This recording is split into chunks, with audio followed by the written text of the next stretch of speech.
La entrevista del Telematutino 11, gente importante a tratar temas importantes, nos acompaña el doctor Juan Yadó, quien es un experto, asesor en turismo, autor de muchísimos libros. Agradezco aquí, como decía Jacqueline, el Centro Histórico de Santo Domingo, The Princess of Punta Cana, Retos del Sector Turístico Dominicano, tomo 2. Es un escritor fecundo, que escribe varios artículos semanales en varios medios. Así que nos complace comenzar la semana justamente hablando del sector más importante, de la locomotora de la economía el año pasado. Buenos días, Juan, un placer. Igualmente, para mí siempre estar con ustedes es placentero. Buenos días, bienvenido y feliz año. Igualmente, igualmente. Juan, ¿realmente el país ha tenido un desempeño tan extraordinario en la recuperación del turismo? Cuando nos comparamos con la región, con otros países. Ciertamente, yo recibo una serie de boletines turísticos todos los días y aparentemente somos el líder en cuanto a materia de recuperación, medida en términos del flujo de visitantes y comparándolo con los 2 años anteriores. Somos líderes a nivel mundial, según esos reportes de prensa. Creo que sí, que hemos tenido un año muy fructífero. El 2022 alcanzamos una cifra de 7.2 millones de visitantes extranjeros de vía aérea, que son los que cuentan, porque los de crucero no cuentan tanto porque no pernoctan en el país y el gasto es mínimo. Pero hemos sobrepasado por mucho las cifras de flujo turístico que tuvimos en el 2018, que fue el año que yo he considerado histórico en términos de la bonanza del sector. Creo que el Ministerio de Turismo citó la cifra de 7.2 millones de visitantes de vía aérea. Y eso se debe básicamente al rebote, como alguien lo llama, en inglés le dicen el pent-up demand, la demanda contenida que había con relación a los viajes, al acabarse las restricciones, al acabarse los protocolos sanitarios que eran restrictivos, la gente que ha tenido como respuesta un vuelco hacia sus actividades vacacionales. Por ejemplo, la semana pasada hubo un día en que en el aeropuerto de Punta Cana llegaron, una semana en que el aeropuerto de Punta Cana llegaron 579 vuelos. Eso es algo extraordinario. Y 8 millones de pasajeros en un año histórico. Exactamente. En un aeropuerto del país, en un solo aeropuerto. Un solo aeropuerto. Es decir que ha sido un año bueno. El Ministerio de Turismo reporta que la tasa promedio de ocupación fue 71%. Comparada con el 75% del 2018, no es tan buena, pero es muy buena y permite la recuperación de todas las pérdidas que las cadenas hoteleras pueden haber tenido durante la pandemia. De manera que cerramos el año de manera muy positiva y yo estoy cautelosamente optimista, como dicen los americanos, de que el año actual, el 2023, también será un buen año turístico. ¿Por qué cautelosamente, señor Yadó? Cautelosamente porque hay algunos augurios de economistas y organizaciones muy prominentes a nivel mundial que predicen que habrá una recesión económica. La recesión económica obviamente impacta las decisiones vacacionales de la gente. Claro. Y en consecuencia también está el imponderable de la guerra de Rusia y Ucrania, que aunque a mi juicio hay señales de que puede haber un cese del fuego para la primavera, podría también coger otro derrotero y afectar aún más a la economía mundial. Entonces, a la vez de que todavía la demanda contenida no ha sido satisfecha totalmente, con las predicciones de la recesión económica a nivel mundial, los flujos de vacacionistas podrían afectarse, pero yo no lo espero. Juan, yo espero que tengamos Juan, un buen año. En algún momento se temió que Cuba iba a ser nuestro principal competidor. Sin embargo, en un artículo tuyo, Cuba ha sido el de peor recuperación. ¿Quién es realmente nuestro competidor en el Caribe? Sí, la pregunta es buena porque tú lo limitas a la región del Caribe. Nuestro principal competidor es México realmente, pero México por Cancún. Estamos hablando, cuando hablamos de Cancún, ya estamos hablando... Bahamas y qué sé yo que no. No, esos son... El tamaño de la planta hotelera es minúsculo en Bahamas, es decir, Barbados, 6.000 habitaciones comparada con las 85.000 que tenemos nosotros. Realmente nuestro principal competidor es Cancún, y Cancún nos aventaja en el volumen de visitantes. Por ejemplo, Cancún este año pasado debió cerrar. Cuando hablo de Cancún me refiero no solamente a Cancún, sino a Playa del Carmen, a la Riviera Maya, a Tulum, que son una franja de desarrollo turístico que cada día crecen más. Creo que están ya por los 120.000 habitaciones, es decir, que tienen una planta hotelera mayor a la nuestra, tienen un anclaje con el mercado de los Estados Unidos más profundo que lo que tenemos nosotros. Y anclaje como más relaciones. Hay una cierta... Si tú lo mides por el volumen de visitantes estadounidenses que van a Cancún, y al ser ese volumen mucho mayor que el que nosotros recibimos, pues hay una conexión ahí que a Cancún le trabaja muy bien. Y Cancún es nuestro principal competidor, por eso los problemas que Cancún tienen que ser auscultados y monitoreados. Por ejemplo, ellos tienen un problema con el sargazo mucho mayor que lo que nosotros lo tenemos.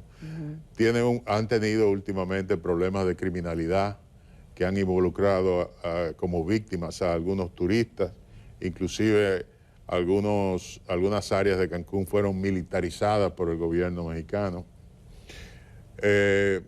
Tienen una erosión de las playas mucho mayor que la que nosotros tenemos. Cancún está importando arena de Marruecos, por ejemplo, para contrarrestar la erosión de sus playas. Pero aún así siguen siendo el líder regional del Caribe en términos de recepción de visitantes extranjeros. ¿Qué tiene Cancún que no tenemos nosotros? Que pudiéramos algunas cosas mejorar de aquí, traerla para acá, ¿o qué? ¿O es cuestión de los recursos naturales que ellos tienen? Las playas de Cancún son muy buenas, son comparables con las nuestras, pero realmente en lo que ellos nos aventajan es en el entorno.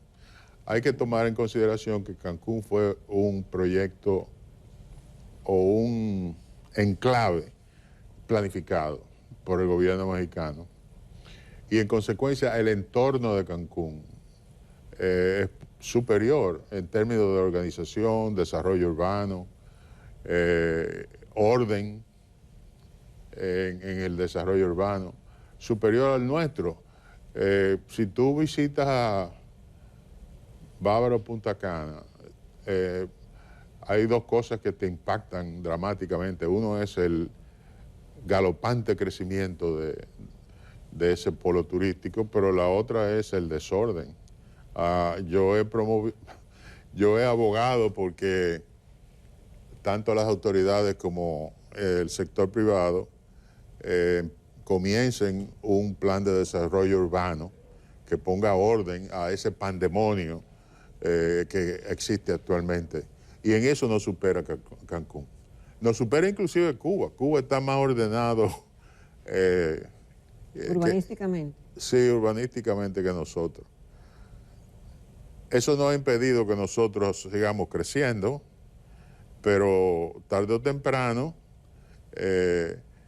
la capacidad de acogida del entorno urbano es un factor que puede afectar nuestra competitividad. Juan, tú escribiste un artículo muy interesante también sobre la ciudad colonial, lo que se ha metido en la ciudad colonial, mucho dinero y se va a meter todavía muchísimo más dinero.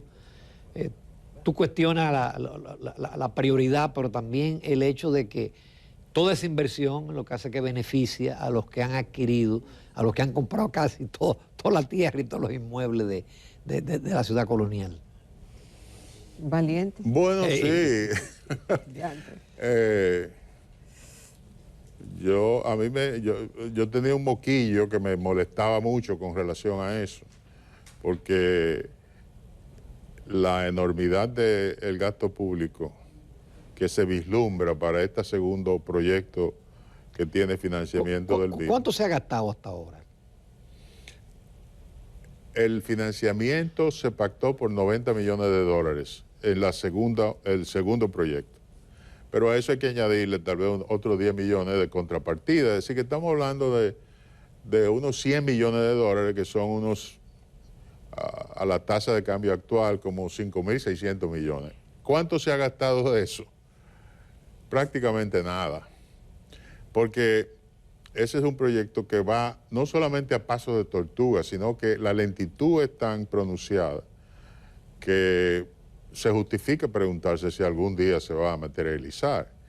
Fue en agosto del 2019 que se firmó el contrato con el Banco Interamericano, el contrato de financiamiento. Agosto del 2019. Es decir, que tenemos 3 años y todavía no se ven las señales de la ejecución del proyecto. Han puesto un par de mamparas por ahí en la calle Las Damas, y de vez en cuando el presidente viene, anuncia las obras, pero ha tenido una ejecución muy tímida, muy tímida. Yo presumo que no se ha gastado $1 millón en lo que han hecho hasta ahora.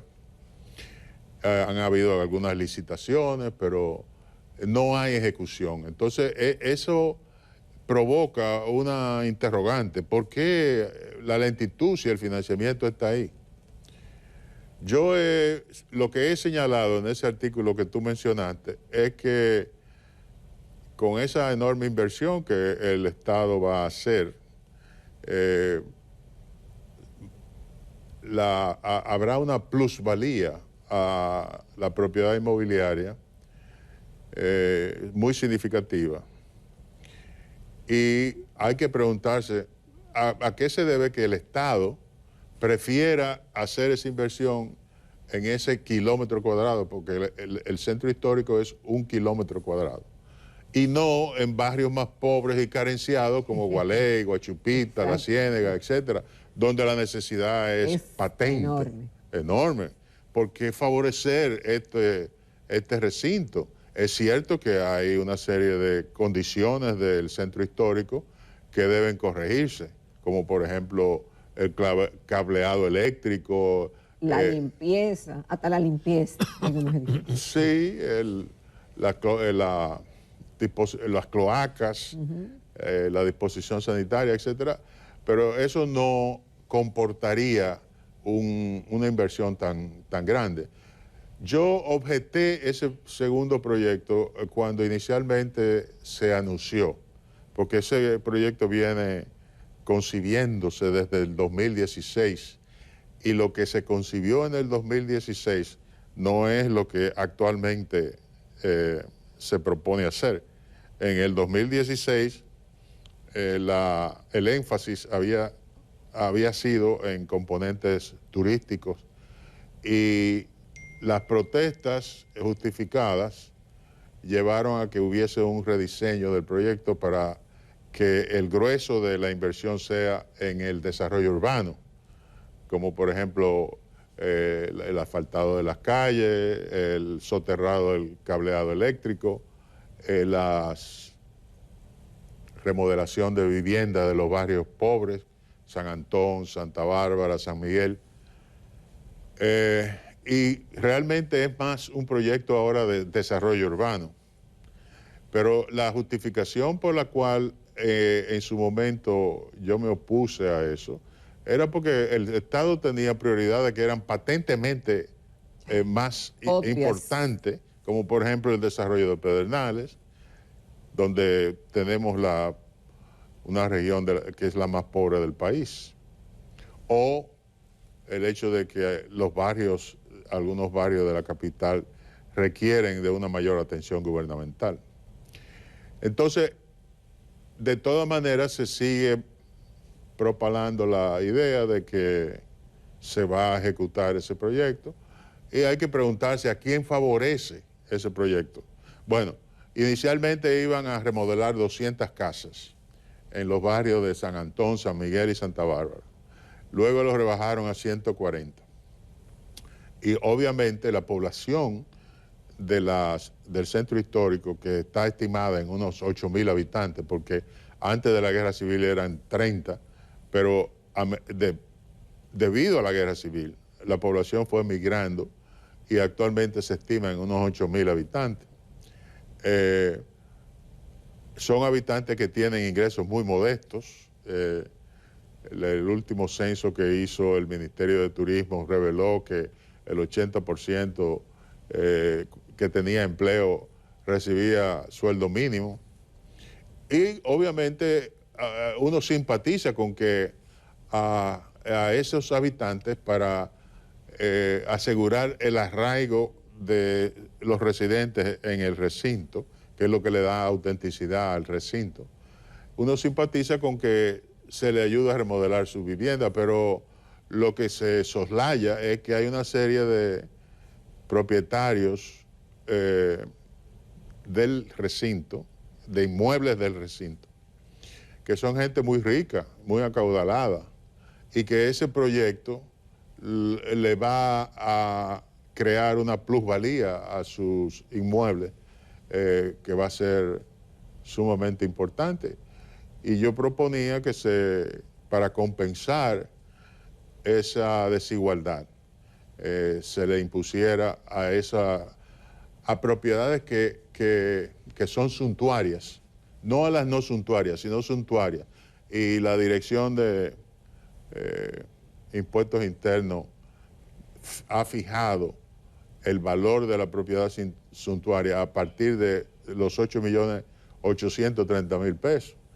Todo lo que valga más de ahí debería pagar un impuesto similar al de ganancia de capital, además del impuesto de propiedad inmobiliaria.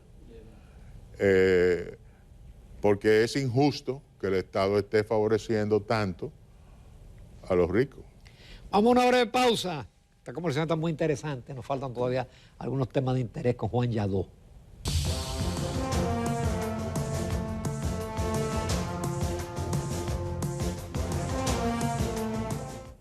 Continuamos esta mañana en Telematutino 11 conversando con el doctor Juan Yadó, asesor, experto en turismo, articulista y escritor.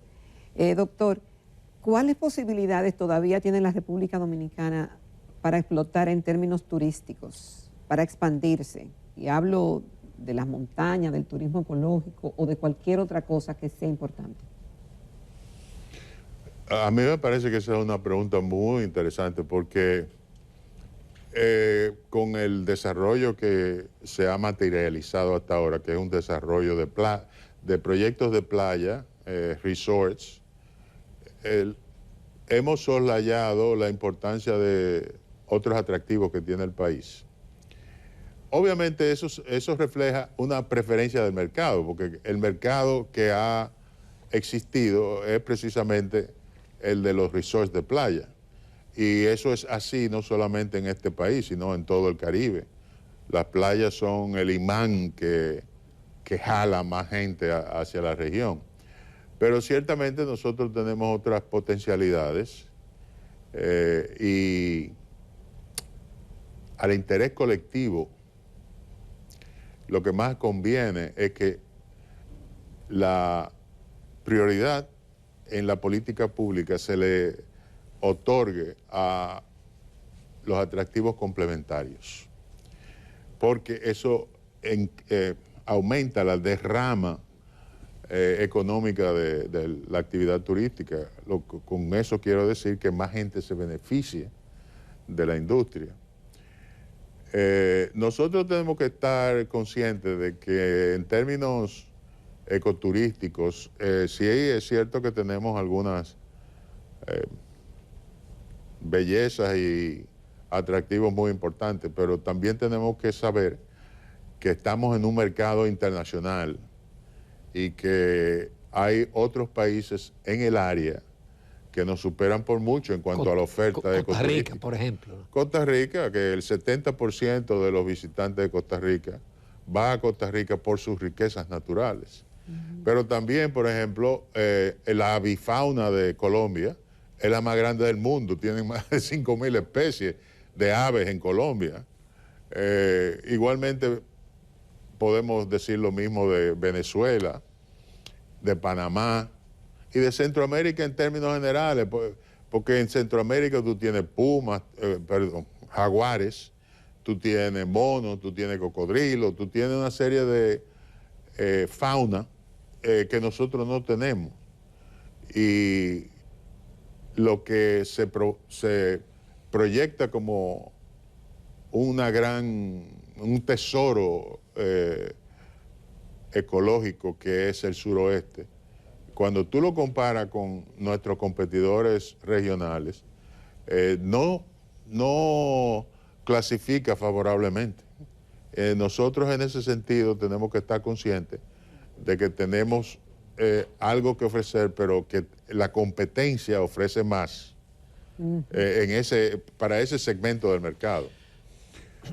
A mí me parece que lo primordial ahora mismo debe ser el desarrollo del proyecto turístico de Cabo Rojo, por el hecho de que las 4 provincias que componen la región Enriquillo, que son Bauruco, Independencia, Barahona y Pedernales, tienen los índices de pobreza junto a Elías Piña, que Elías Piña es la provincia más pobre, tienen los índices de pobreza mayores de todas las provincias del país. Y eso requiere entonces que en términos de equidad del gasto público se le ponga la máxima prioridad al desarrollo del proyecto de Cabo Rojo, porque la región no tiene muchas otras alternativas de desarrollo. Y las playas de Pedernales es lo que brilla como el principal atractivo para desarrollar el turismo en la región. Es decir, la prioridad pública debe estar ahí. Siempre ha existido esa situación, pero los gobiernos de turno nunca le han puesto mucho caso, porque por ahí no hay mucha gente. Es decir, si tú le añades... No hay votos. No hay votos. Si tú le añades la provincia de San Juan y Elías Piña a las 4 provincias de la región Enriquillo, tú estás hablando de una población de 1 millón de habitantes. Y en consecuencia el número de votos es poco, y los gobiernos han estado reacios a invertir. Pero desde el punto de vista ético, el gasto público debe observar los principios de equidad social y darle una prioridad cimera al desarrollo turístico de Bahía de las Águilas y Cabo Rojo. Y en consecuencia, para mí, esa es la principal meta que debe tener el gobierno actualmente. Hay otras cosas que se pueden hacer. Por ejemplo, Montecristi también reclama cierto grado de atención. ¿Qué se puede hacer en Montecristi? Montecristi no tiene una dotación de recursos que no es tan sobresaliente como la de el suroeste o como la de Puerto Plata y Bávaro y Punta Cana. Las playas no son de lo mejor, pero a pesar de que sus playas no son de arenas blancas, hay algunos lugares donde está acudiendo a la inversión privada. Por ejemplo, en La Ensenada. En Punta Rusia. En Punta Rusia ya se están desarrollando algunos proyectos hoteleros de importancia. Cayo Arena.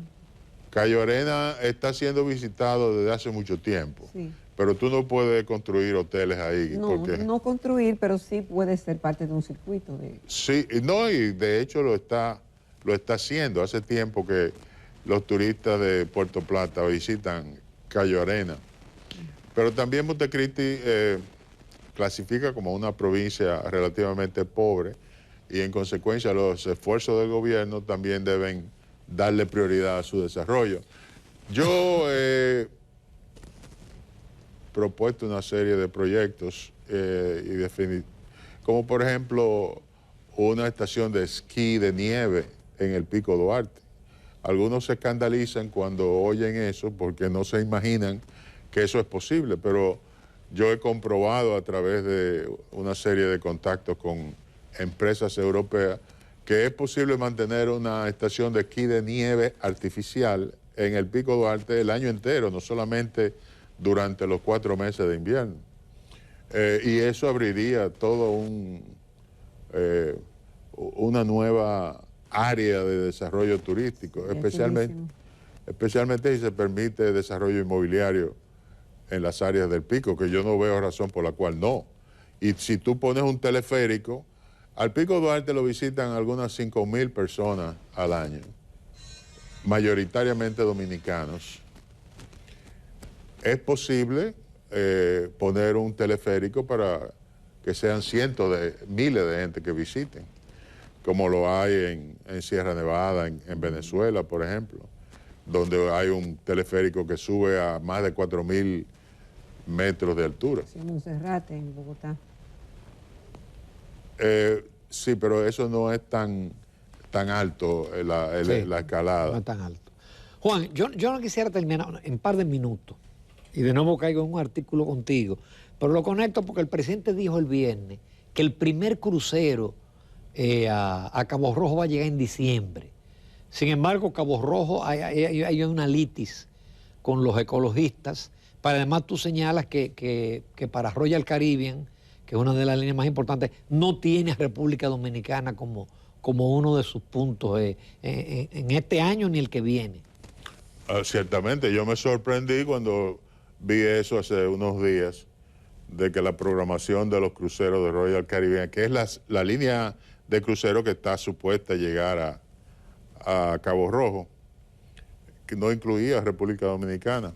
En el artículo que yo escribí y que salió publicado en Acento el sábado, está el enlace para que la gente compruebe la noticia de que Royal Caribbean no incluye a República Dominicana para su programación para el Caribe en los años 2024 y 2025. Entonces eso aparenta como que ha habido un retroceso en el proyecto del muelle de Cabo Rojo. Y yo pienso que las autoridades tienen que aclarar eso, porque de acuerdo a mis análisis, no hay razón para que esa empresa no continúe con el desarrollo de su proyecto. Los corales pueden ser manejados, la empresa tiene la intención de que su proyecto sea sostenible. Han ofrecido trasladar a los corales que pueden ser afectados por el canal de navegación de los barcos, y han probado que ese trasplante de los corales es posible porque lo hicieron en la isla de Roatán, en Honduras, y el 99% de los corales que trasplantados sobrevivieron. De manera que el trasplante de corales es una solución para no afectar. Ahora, de acuerdo a los análisis que yo he hecho, lo que estaría afectado de los corales de Cabo Rojo sería no más que un 5 o 6% de los corales. De manera que yo no veo razón por la cual haya una campaña tan soez de parte de algunos ecologistas para oponerse a ese proyecto. Porque ese proyecto es muy importante para detonar la presencia del turismo en esa zona. Y tendría, a mi juicio, un efecto catalítico sobre el interés de posibles inversores privados en construir hoteles en ese proyecto de Cabo Rojo. De manera que yo espero que el gobierno apoye ese proyecto y le dé continuidad. Juan, muchísimas gracias. Hemos abordado casi todos los temas de interés del sector turismo. Muchísimas gracias. Nos vamos a comerciales. Regresamos para despedirnos.